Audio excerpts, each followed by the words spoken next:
محشر کی عدالت میں مظلوم کا حق ظالم سے وصول کرنے کی صورت کیا ہوگا؟ ہم دنیا میں ظالم بن جاتے، ہم لوگ کا پیسہ کھا لیتے، ہم لوگ کا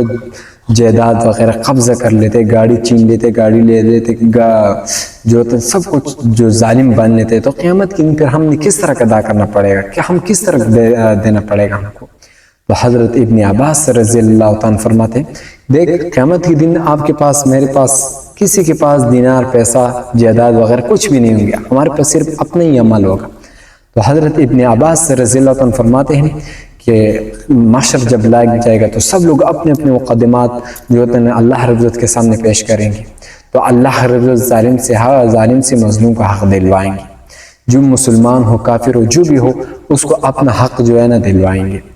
تو حضرت ابو ہریرہ رضی اللہ عنہ فرماتے کہ نبی کریم صلی اللہ علیہ وسلم نے فرمایا کہ دنیا میں اگر آپ نے کس کا حق کھایا، کس کا مال کھایا، جو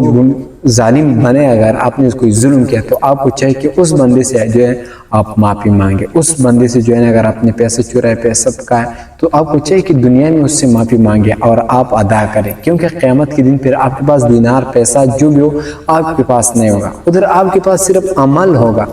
پھر اگر کسی نے ظلم کر دیا، پیسے وغیرہ چرائے، تو پھر کس طرح ادا کرنا پڑے گا؟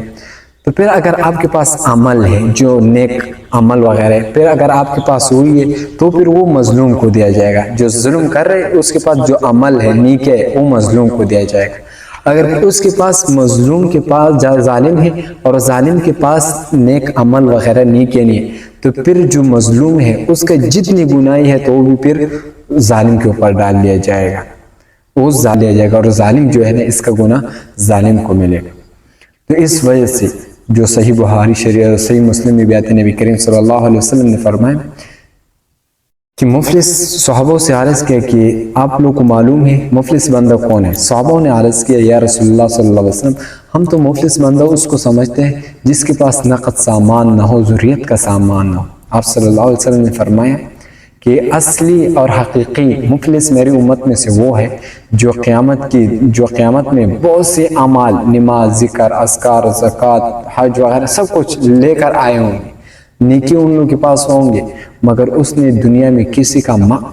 حق کھایا ہوگا، کسی کو گالی دیا ہوگا، کسی کو مارا ہوگا، تو ظالم ہوگا،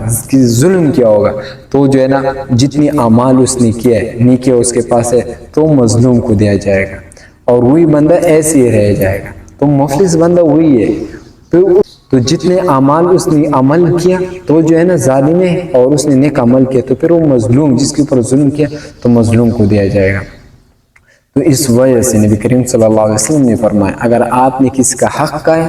کسی کے اوپر ظلم کیا، تو آپ کو چاہیے کہ آپ اس سے معافی مانگے، آپ اس کو اپنا حق دلوائیں گے۔ اگر حق نہیں دینا چاہتے تو قیامت کے دن اگر آپ نے نماز پڑھے، ذکر کیا، اذکار کیا، تلاوت کیا، حج کیا، عمرہ کیا، جو اعمال آپ نے نیک عمل کیا، تو پھر آپ کا نیک عمل جو ہے نا مظلوم کو دیا جائیں گے۔ ابھی آپ لوگ اپنے ہی ذہن میں سوچو، اگر قیامت کے دن